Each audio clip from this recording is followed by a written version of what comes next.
Actually main course को testing मेनू में convert किया है एंड these are पाव भाजी bites wherein this is bread, भाजी and some onions. पर मैं ये कर क्यों रही हूँ? Because this was a night of dance, drama, food and lots of fun. But ये सब शुरू कैसे हुआ? तो पहले से जानते हैं। जैसे ही इंटरकल्चरल फेस्टिवल के बारे में सुना, being the hyper active kid, मैंने पार्टिसिपेट कर लिया। अगर आप मुझे इंस्टा पे फॉलो करते हो तो आपको पता होगा मैंने लास्ट टाइम भी पार्टिसिपेट किया था। तो मैं गई ग्रोसरी शॉपिंग। यहाँ पे ये जो बायोडिग्रेडेबल बैग्स है ये 1 सेंट की मिलती है और बायोडिग्रेडेबल है तो एनवायरनमेंट फ्रेंडली भी है।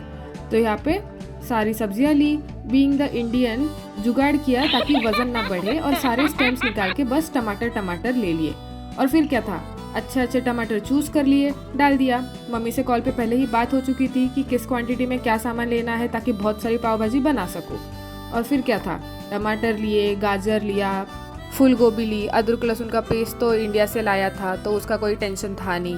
फिर गए हम आलू की तरफ। तो यहाँ पे आलू भी बहुत चेक करके लेने पड़ते हैं क्योंकि बहुत बार वो फ्रोज़न हरे पड़े हुए आलू मिलते हैं तो वो नहीं चाहिए थे। और आखिर में बारी आई शिमला मिर्च की। तो यहाँ पे हरी, पीली या फिर लाल शिमला मिर्च ऐसे सेपरेट नहीं मिलती, 3 के सेट में मिलती है। तो 1 शिमला मिर्च यूज़ करने के लिए मुझे ये पूरा सेट लेना पड़ा। कोई ना था, फिर ब्रेड वगैरह लिया और हम चले गए घर। तो यहाँ पे 2 बर्तन में आलू उबालने के लिए रख दिए। तो यही होता है जब सिंगल रह रहे हो, बैचलर हो तो बर्तन छोटे छोटे रहते हैं तो ऐसा जुगाड़ करना पड़ता है। बट हाथ मेरे पास बहुत थे, बर्तन कम थे। सो आई कॉल्ड माई फ्रेंड्स और उन्होंने मुझे हेल्प किया सारा कटिंग, चॉपिंग, स्मैशिंग में। और ऐसे ही साथ में काम करते करते हमने पाव भाजी बना ली। It's said that too many cooks spoil the broth, but trust me हमारी पाव भाजी बहुत टेस्टी बनी थी। और ये प्याज भुन ही नहीं रहा था कब से। A little longer than a few minutes later. और फिर आप देख सकते हो, आपको लगेगा अरे पाव भाजी तो रेडी हो गई, पर ये पाव भाजी नहीं है, बस पाव भाजी का मसाला है। तो आप सोचो तड़का इतना है तो भाजी 1 कितनी hour होगी। later. पर मैं भाजी का फोटो निकालना भूल गई। और ये थी हमारी ब्रेड जो हमने 4 पीसेस में कट करके टोस्ट कर ली। फिर यूनिवर्सिटी गए, वहाँ पे हमारा स्टॉल सेटअप किया, थोड़ा सा एडवर्टाइजमेंट किया हमारे यूट्यूब और इंस्टाग्राम का भी, और लोग आने शुरू हो गए एंड एवरीबडी लव्ड इट। सब इतने खुश थे, जैसे ही कैमरा दिखते थे कैमरा के लिए पोज कर रहे थे, खुद भी खा रहे थे, अपने दोस्तों को भी लेके आ रहे थे, दोबारा आ रहे थे खाने के लिए क्योंकि उनको इतना पसंद आ रहा था। जो इंडियंस थे जो मिस कर रहे थे पाव भाजी वो बहुत मज़े से एंजॉय कर रहे थे और फॉरेनर्स भी बहुत अच्छे से एंजॉय कर रहे थे। Everybody just loved it. बस कुछ थे जो पूछते थे तीखा है, अगर हम बोलो नहीं तीखा नहीं है तो बोलेगी नहीं इंडियंस को तो कुछ तीखा नहीं लगता, हमारे लिए तो वो तीखा होता है। पर फिर भी लोग ट्राई कर रहे थे और चाव से खा रहे थे। It field so good. जो सुबह से पूरी मेहनत कर रहे थे ऐसा लगा सब वसूल हो गया, इनका सुकून देख के, इनकी खुशी देख के। तो और हम अकेले नहीं थे जिन्होंने ऐसा कुछ बनाया था। यहाँ पे बहुत सारे स्टॉल्स थे जिन्होंने बहुत अलग अलग तरह की चीज़ें बनाई थी। सब अपने अपने देश का कुछ ना कुछ रिप्रेजेंट कर रहे थे। और हमें इतनी बार ये रिस्टॉक करना पड़ा। ये पूरा बॉक्स भर के हम ब्रेड लेके आए थे, सारा का सारा ब्रेड खत्म हो गया, सारी की सारी भाजी खत्म हो गई, थोड़ी सी भाजी बची थी, ब्रेड खत्म हुआ था तो लोग आके सिर्फ भाजी खा के जा रहे थे। और ये मेरे फ्रेंड्स आके कैमरा के लिए पोज भी कर रहे थे और खाना अच्छा लगे तब भी पोज कर रहे थे। सो मैं इंडिविजुअल रिएक्शंस नहीं ले पाई क्योंकि बहुत भीड़ होती है, बहुत हलचल होती है, बट एवरीबडी लव्ड इट। वैसे तो ये वीडियो नॉर्मल होना चाहिए था बट हमारा कैमरामैन थोड़ा सा बदल चुका है तो ये नए कैमरामैन ने सारे वीडियोस हाइपरलैप्स में ले लिए। और फिर हमारा खाने के बाद अलग अलग स्टॉल्स पे देखा कि उन्होंने क्या बनाया। तो सब ने अपने अपने देश की कुछ ना कुछ स्पेशलिटी बना रही थी और सब बहुत प्यार से, बड़े चाव से सर्व कर रहे थे और लोग अप्रिशिएट करके खा भी रहे थे।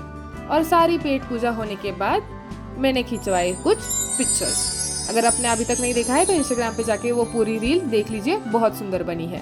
And then the best part, the dances.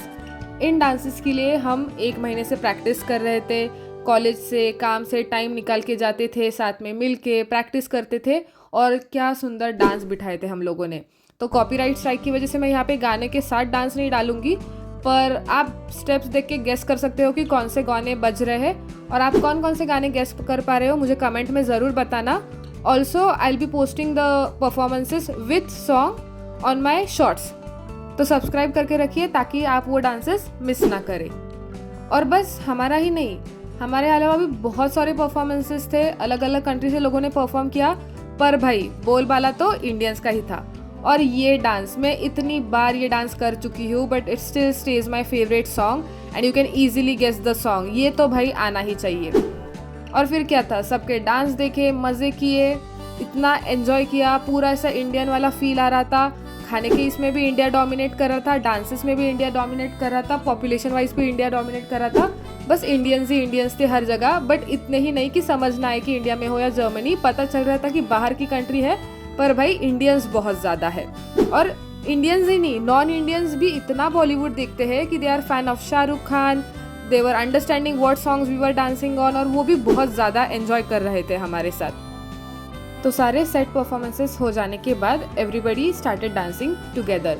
और भाई क्या मज़ा आया इस चीज़ में। हमको लगता है भाई गणपति डांस हमारा फोर्टे है, पर नहीं, आपको फॉरेनर्स को भी डांस करते वक्त देखना चाहिए। वो भी बहुत ज़्यादा एंजॉय करते हैं और बहुत मस्त डांस करते हैं। इस मज़े की बात नहीं कर रही हूँ, मज़ा तो अब शुरू होगा।